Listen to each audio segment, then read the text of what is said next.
পারস্য উপসাগরের বুকে তখনও ভোরের সোনালি আলো পুরোপুরি ছড়িয়ে পড়েনি। হরমুজ প্রণালীর নীল জলরাশি যেন এক রহস্যময় ও গভীর নিস্তব্ধতায় ডুবেছিল।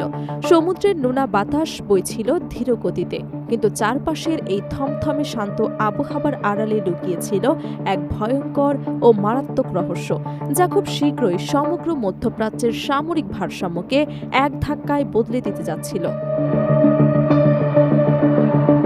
ইরানের বিখ্যাত বুশেহার এয়ারবেস থেকে হঠাৎ করে বিকট গর্জনে আকাশে উড়াল দিল একটি মিগ-29 ফাইটার জেট। ককপিটের পাইলট সিটে বসেছিলেন অভিজ্ঞ ক্যাপ্টেন জামির সেফা।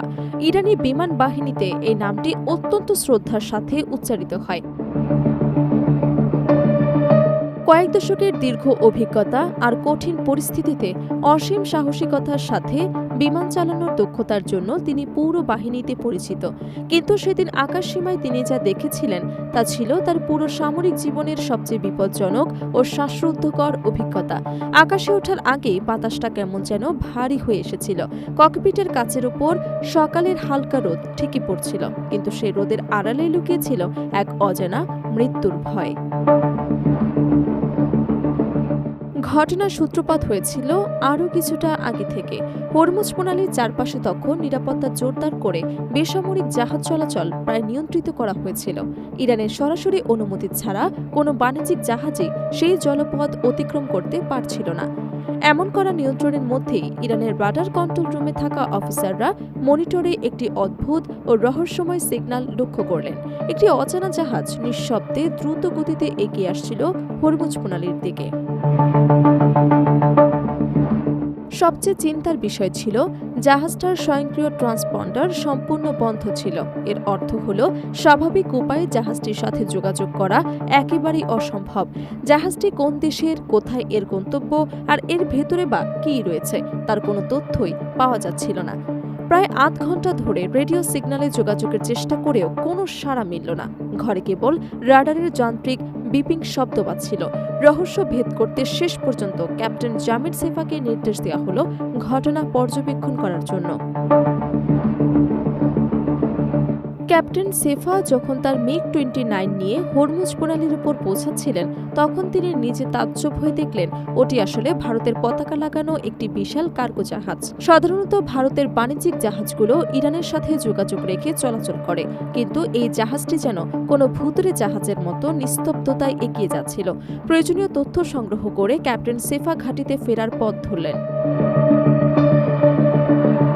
ক্যাপ্টেন সেফা ঘাঁটিতে ফেরত আসার মুহূর্তেই পুরো ঘটনাটি এক অবিশ্বাস্য ও বিপজ্জনক মোড় নিল।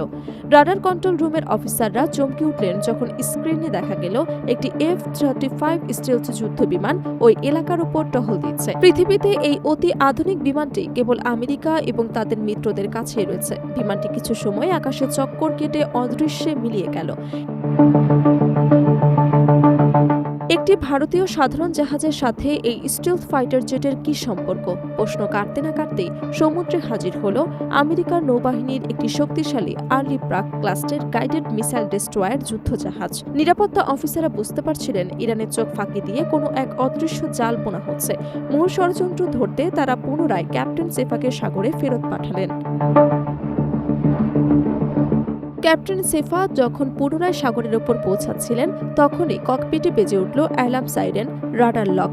ডেস্ট্রয়ার যুদ্ধজাহাজ থেকে তার দিকে ছুড়ে দেওয়া হয়েছে একটি বিধ্বংসী সার্ফেস টু এয়ার মিসাইল। ডেস্ট্রয়ারের মিসাইলের গতি ঘন্টায় প্রায় 3600 কিলোমিটার, যেখানে মিগ-29 এর গতি মাত্র 2400 কিলোমিটার।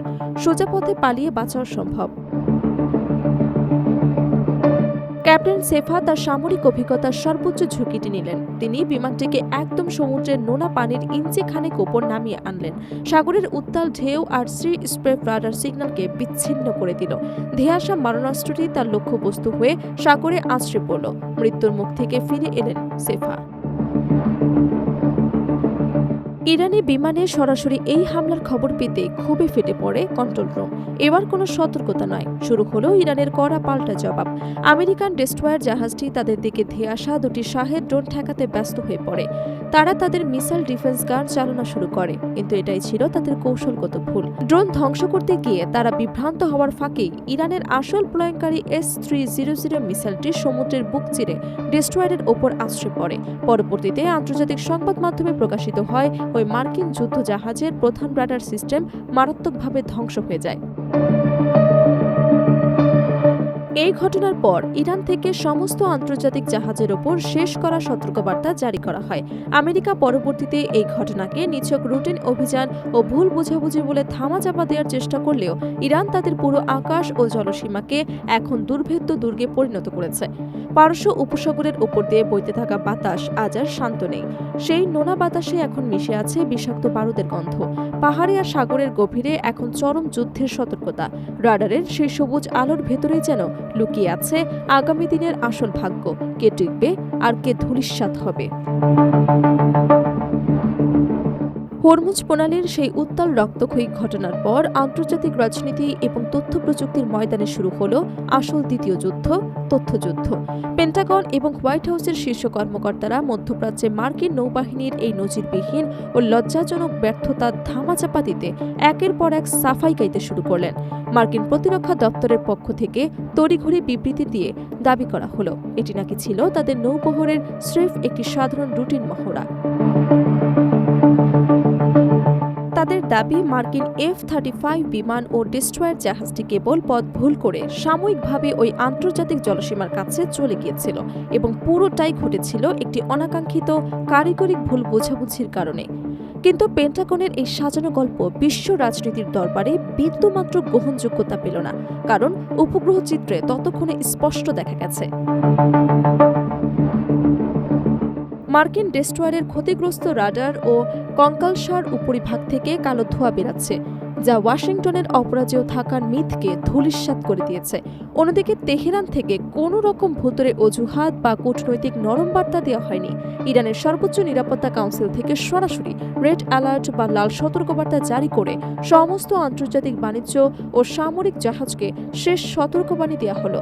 ইরানের ভৌগোলিক ও সামগ্রিক সীমানায় যে কোনো ধরনের গোপন নজরদারি, অনুপ্রবেশ কিংবা সার্বভৌমত্ব লঙ্ঘনের চেষ্টা করা হলে কোনো পূর্বানুহ আলোচনা ছাড়াই সরাসরি ক্ষেপণাস্ত্র হামলা চালিয়ে তা সাগরের বুকে ডুবিয়ে দেওয়া হবে। পারস্য উপসাগরের ওপর দিয়ে এখন যে ঠান্ডা হাওয়া বইছে তা আগের মতোই প্রশান্ত বা শান্ত নয়। নোনা বাতাসের প্রতিটি কণায় এখন স্পষ্ট মিশে গেছে বিষাক্ত বারুদ, পোড়া ড্রেন জ্বালানি বা পরমাণু সাবমেরিনের বিকিরণজাত গন্ধ। সমুদ্রের তলদেশে থাকা অদৃশ্য সাবমেরিন থেকে শুরু করে পাহাড়ের সুড়ঙ্গে প্রস্তুত রাখা হাইপারসোনিক মিসাইল সাইলো পর্যন্ত সবখানেই এখন চরম সামরিক প্রস্তুতি। যে কোনো মুহূর্তে শুরু হয়ে যেতে পারে এক মহাবিনাশী ও সর্বগ্রাসী পূর্ণাঙ্গ যুদ্ধ, যার প্রলয়ে পুরো বিশ্বের জ্বালানি সরবরাহ ও অর্থনৈতিক অবকাঠামো ছাই হয়ে যাবে।